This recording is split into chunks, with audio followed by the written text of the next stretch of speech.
Good morning and welcome to the first Pasco eSchool virtual Great American Teach-In. Today we're going to be having an interview with Superintendent Kurt Browning from Pasco County Schools. So say hello, Mr. Browning. Good morning. Glad to be here. This is a new experience for me. I've done Great American Teach-Ins before, but never virtually, so I'm excited about this. So we have a phone number. You guys, if watching at home, can text into. It's at the bottom of the screen here, but the phone number is 407-900-7197. So students or families, if you have a question for Mr. Browning you'd like answered, please tell us your name and your question, and we'll read it on air for Mr. Browning. So let's get started with our first question. And the first question, Mr. Browning, is why did you decide to run for Superintendent of Schools? Oh, that's a tough question. It seems like it would be an easy question, but it really was it was a tough question.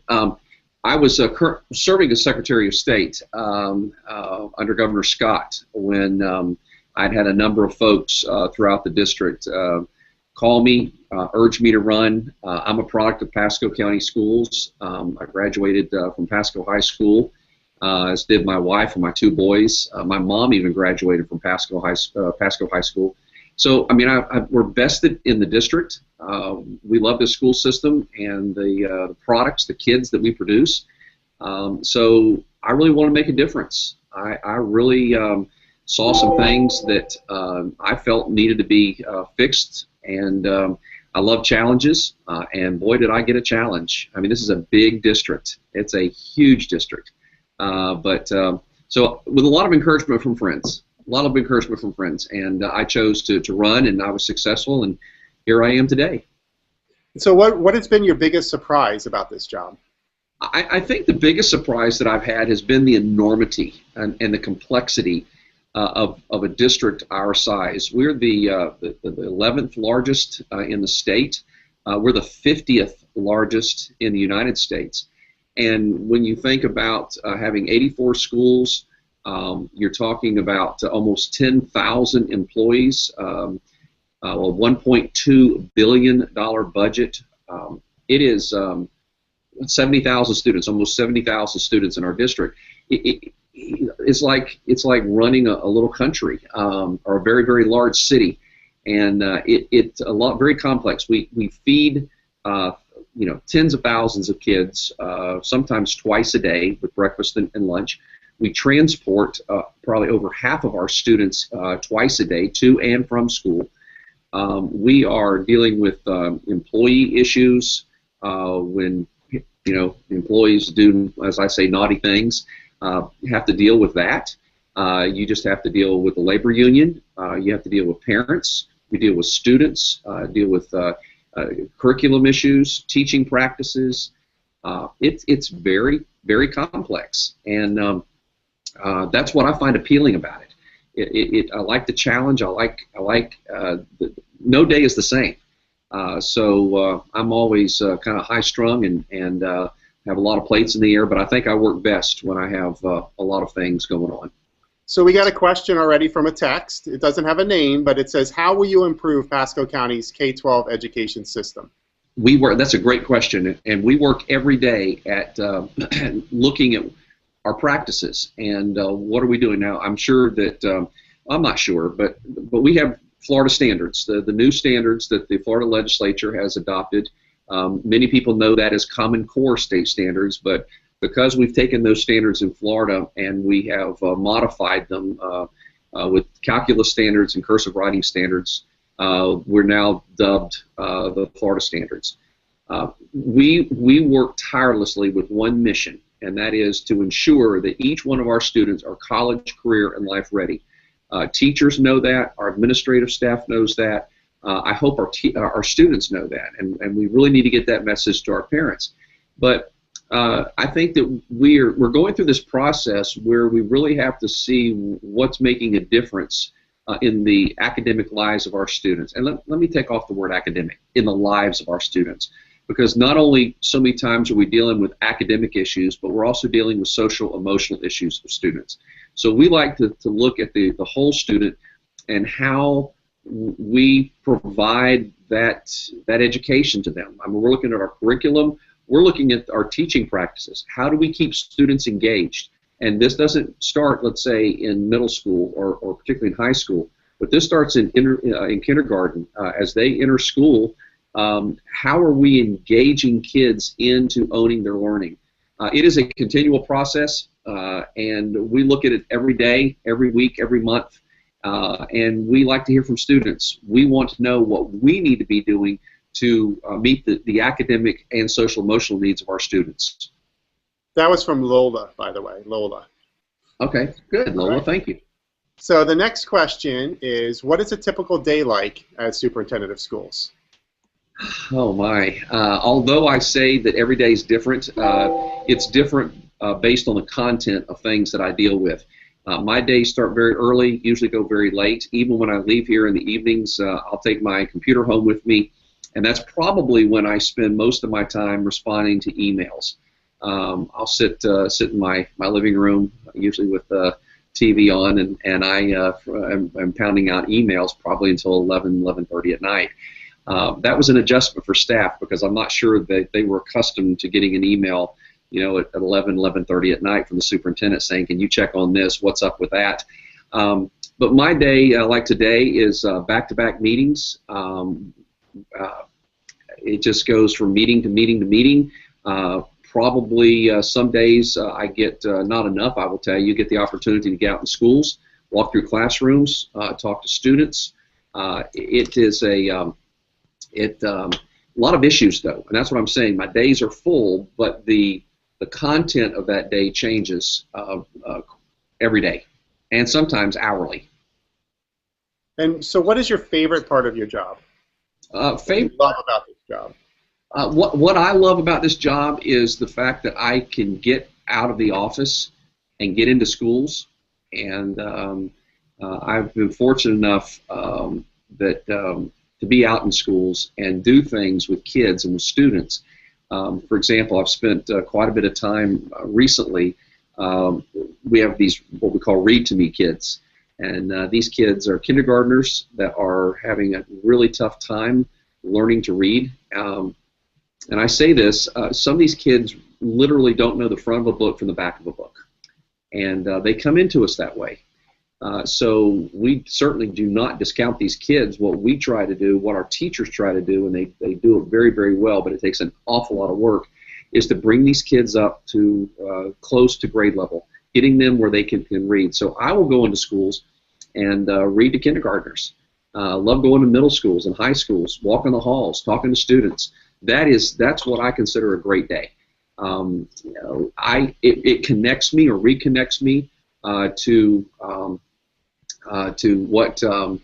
what I do, and it just doesn't happen in the district office. A lot of it is what goes on. All of it is what goes on in schools. But what really connects me and keeps me excited about what I do is when I'm out in the schools. Great. So families, if you have a question, students, if you have a question for Mr. Browning, Superintendent Browning, you can text the phone number 407-900-7197. So go ahead and text us your questions whenever you have one. What are you most proud of so far as being superintendent? What accomplishments? When I was thinking about that question earlier, there's a lot of things that we've done that we are still, I guess, waiting to see results on. I've been here 2 years as superintendent, and we've put a lot of things in place. But and we're seeing great success in a number of these. I think the one thing that really came to mind was the changes as a result of the organizational changes that we've made. We used to be really siloed up. When I say siloed up, I'm talking about one department not talking to another department. One department or multiple departments not knowing in detail what other departments were doing. Many times we were serving same student groups, but yet we were serving them through different departments using different pots of money, and it was just, I don't think it was efficient. Today, I think what I see, what I know I see, are departments talking to one another on a regular basis, sharing ideas, sharing best practices. what that frees us up to do is really look at students, so that we're not really worried.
We'll be right back as soon as we can.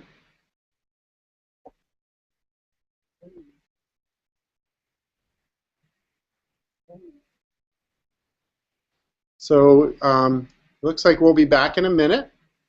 Sorry for the temporary disruption. I'm just waiting for Mr. Browning to connect back up. We have a few more questions coming in, so thank you guys for asking your questions.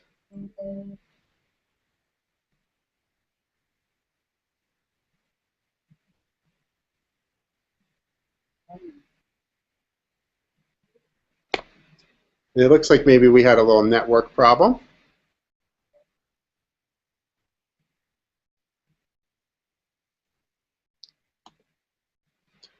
Mrs. Glenn, if you can hear us over there, please reconnect. We can't see you right now.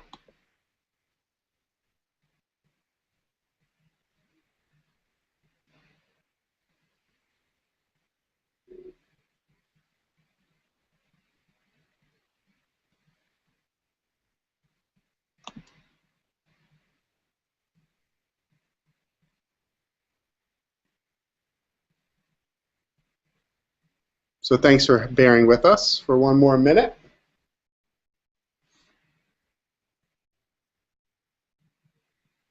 Hope you're enjoying the first virtual town hall, virtual Great American TV. We can't see him.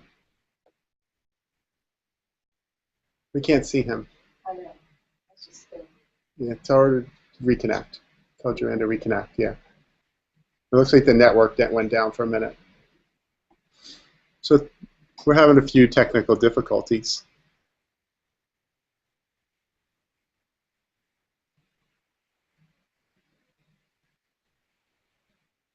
Thanks for you guys sending questions in. If you have questions, you can ask them at this phone number, 407-900-7197. It's 407-900-7197.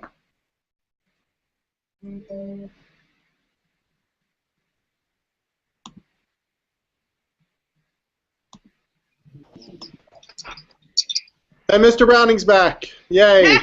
I love technology. Yay. Hey, we're still going here. We're still going. So let's jump back into the questions, Mr. Browning. All right, let's go. All right.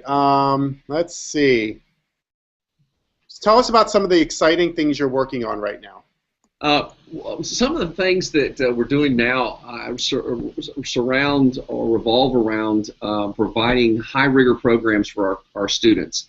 One of the things that I committed to do as when I became superintendent was look at the ways that we can challenge our students. And for example, we have the International Baccalaureate program at Land Lakes High School and at Gulf High School. We had really no program in the district as it related to a high rigor program in the Dade City Zephyr Hills area. So we were committed, and we went out and did a lot of research, and we wanted to do something a little differently. So we looked at the Cambridge program, and so we have we're now almost finishing up our first mid-year with our halfway through our first year with the Cambridge program at Pasco Middle School and Pasco High School. So that's a 612 this year at 610, 611, excuse me, 910. And it's going very, very well. The other thing we're doing is what I'm excited about is the STEAM magnet. We're opening our district's first STEAM magnet, which is science, technology, engineering, arts, and math. And that's going to be a great school because it's going to look different. It's going to feel different. The way that we teach is going to be very different. We are also looking at, because of the STEAM magnet, we have to look at, when we get these kids out of K-5, what happens to them? What happens to them in middle school when they get to either Pineview Middle School or, let's say, Russia Middle School? So what we're doing is we're looking at two things. As students leave the new STEAM magnet, Sanders, what we're looking at doing is putting in what they call an early middle years program, which is a pre-IB program at Pineview Middle School. We're excited about that. High rigor doesn't mean, and that will be a total school. It doesn't mean that it's, all the kids are going to be an IB, but it provides the type of rigor and the opportunities for those kids to have that kind of learning going on. The other thing that we're doing is we're looking at Russia Middle, which is another middle school that Sanders will feed, and that is looking at how we're going to look at robotics and some of the career academy things, issues as they feed into Sun Lake High School. Those students that go to Pineview Middle in large part feed Land O'Lakes, so there's a good marriage between Land O'Lakes and Pineview Middle School. The other thing too is when you look at Pasco East School. Pasco East School is the second largest district provider of virtual education. There is Florida Virtual, and then there I think is Broward, the Broward district, and then the Pasco district. So and I will tell you, and I say that not because she's sitting in the room with me, but Mrs. Glenn, the director, the principal for Pasco East School, she and her team do a great job. But the reason that it's as robust as it is, the reason that it's as popular as it is because they do a great job of providing that to them. But those are the kind of things that excite me, knowing that when we put these higher rigor programs, these exciting ways of learning back into our schools, that kids get engaged. What that does is it means fewer discipline problems. It means less absenteeism, more engagement by students, and which means we have more successful students. All right, so the next question is from Helen, and it's, what are you doing about excessive testing requirements? Well, that is the topic of the day, excessive testing requirements. What we did just yesterday at our school board meeting last evening is we workshopped the assessment schedule and that we have in our district. And one of the things that I asked staff to do was list all the assessments by grade level. So we started with kindergarten and went all the way up to 12. And we listed all the assessments, and then there were 3 particular columns on there. The first one was, is it a state-required assessment? The second one was, is it a district-required assessment? And the third thing is, the third column was, is it a district assessment that is required for them to take because of state statutes? Is it a state-required exam that's really put on the districts?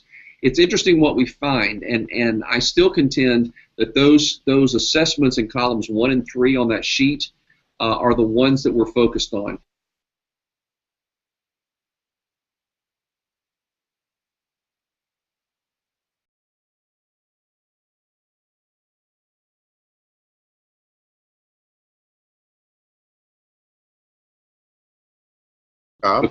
As a result, here he's back. Okay, you with me? You're back. Yep.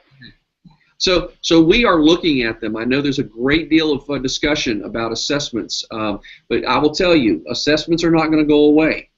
Assessments are not going to go away. What we need to do as a district, what we need to do as a state, is look at the numbers of assessments, the quantity of assessments, and then what is the data being used for from that assessment that was given.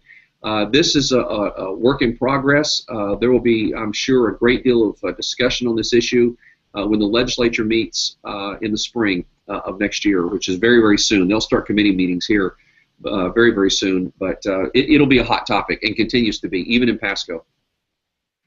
Okay, so the next question comes from, I guess it's a student, and it's kind of a good question with our little bit of problems here, but she says, what can the district do to provide better Wi-Fi for the schools? This is where I probably crack a joke and go,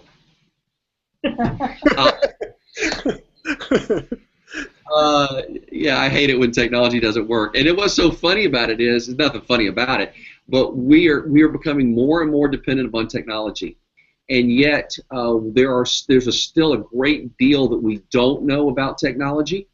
And I think there's still a great deal of things out there that yet have to be developed with technology, as well as even developing new technology that's out there. As far as Wi-Fi goes, the Pasco district is in much, much better shape, position than many districts, particularly districts our size. We, on all new construction, even on all the new remodels that we're doing throughout our district, we are making sure that they have all the infrastructure that they need for Wi-Fi and high-speed Wi-Fi. I mean, we need to make sure that when you get all these students that are piling on this system, that it doesn't go down. It still remames available. And I believe that's something that the government's looking at too, to add funding for. Yes, they are very concerned, making sure that not only urban districts like us, but I think probably just as importantly is making sure that rural districts have access to internet service, because we still have some districts in Florida that are so remote, so rural, that they don't have reliable access to reliable internet service. So we continue to look at our Wi-Fi and how we provide that in our schools. And yet when we do that, there comes a great deal of concern about the security and safety of our students, making sure that they aren't getting on sites that they have no business being on. We use filters, and I think it's the appropriate thing to do. All right, so we got some hard-hitting questions. Here's one from Lola again. She would like to know if we're trying to make students prepared for life, do we have classes that teach them how to bank, fill out tax forms, life skills? We do, probably not to the extent that we should. I know that Pasco eSchool has the economics class that they engage their students in. They have financial literacy classes. The legislature the Florida legislature is very keyed in on this issue. I know I have 2 grown boys of my own, and we did a lot of that at home, where we taught them about what a checking account is, what's the difference between a checking account and a savings account, how do you use a debit card, what's the difference between a debit card and a credit card, and how do you manage your money when you go to make investments, and what's the difference between stocks and bonds. We don't do a good enough job, I don't think, teaching our kids about this. And when we talk about college, career, and life ready, that's part of it. The life piece is the financial piece and how we prepare some of the routine day-to-day stuff. When primarily when we talk about being life ready is being able to problem solve, critically think, being able to collaborate, work in teams, work with people. That's a lot of it. But Lola's right. When you look at personal and family finance, the elective that Pasco eSchool provides, they probably have a little more flexibility than your general bricks and mortar schools do. Although the requirements for graduation at Pasco eSchool are the same as they are for our other schools. Great question. All right.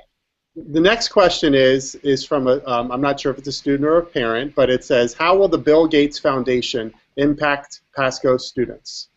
Well, the Pasco district is fortunate enough to be working with the Gates Foundation. Just recently, we were asked to be one of, I think, 8 or 10 counties, districts, to look at particularly how well are we as a district implementing the new Florida standards, and what are the results that we're seeing as a result of that. How much professional development are our teachers getting, or are they getting enough professional development in order to understand the standards and to be able to teach them, as we say, with fidelity in the classroom.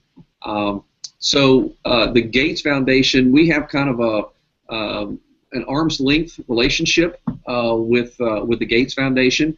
I'm fortunate to be one of those districts that we have the opportunity to work with them, but we're not like Hillsborough. We're not like the Hillsborough district that ended up getting, I think, a $100 million grant from the Gates Foundation. We're not one of those districts. We're working with the Gates Foundation in a different way, and quite honestly, I think I like our way a little bit better than what Hillsborough's having to deal with. All right, we're continuing to get a lot of questions through the text. So since so much homework requires internet, how will you make sure all kids have internet at home? That's a great question, and I don't have a real good answer for that. I will tell you that we have business partners like Bright House. Bright House Networks are actually providing, if you live in the Bright House service area, they have a program where you can get very, very price-reduced access to internet. And I think, as well as, they've actually have a program, I believe the program is still there, where you can actually get in and get a laptop from them very, very cheap, like $150, $200, whatever it was. But one of the things that we have to look at is what is the type of work we're requiring, and how much of that is dependent upon the internet. There's a lot of our families that have internet service. There are a number of our families that don't have internet service. So we continue to look at that. We look for opportunities where we can connect families with internet services. We have a Connect to Compete initiative to bring partners in to help us solve this issue. It's not one that's going to be solved overnight, but it's going to be. It's one of those things that if the expectation is that we're going to have internet access to do our homework, then we need to be able to find some way to either help them get that internet service or change what the requirement is as far as the homework goes. Great. A couple last questions. If students have an idea or a suggestion they want to share with you, how can they do that? There's a suggestion box. Number one, there's a suggestion box on the website. The website is pascoschools.org. You can find the suggestion box on the homepage. And then the other thing is you can email me. I look at all my emails. You heard me say earlier that I'm up all hours of the night looking at emails, which doesn't make Mrs. Browning very happy. But that's where I get my quiet time. My email address is ksbsos at pasco.k12.fl.us. So it's not my first initial. Say one more time, Mr. Browning. Say one more time. ksbsos at pasco.k12.fl.us. And a lot of what I'll do a lot of times, Andy, is if I don't directly answer it, I will forward that email to the appropriate parties. Like if there's a question about eSchool, I will not answer questions about eSchool if I don't know definitely the answer. For example, I would send that to Mrs. Glenn, and then she'd get a follow up to the writer. All right. right. So I think we're coming to the end of our virtual Great American Teach-In. You did a great job being our first participant, Mr. Browning. Good job. So soon? Let's keep going. I can't hear you. Oh, you want to keep going? No, let's go. That was fun. It was fun. It was nice. We have to do this again. All right. Thank you very much, everybody. Thank you for the Pasco eSchool for allowing us to do this. And everybody have a great day. Thanks for watching. Thank you.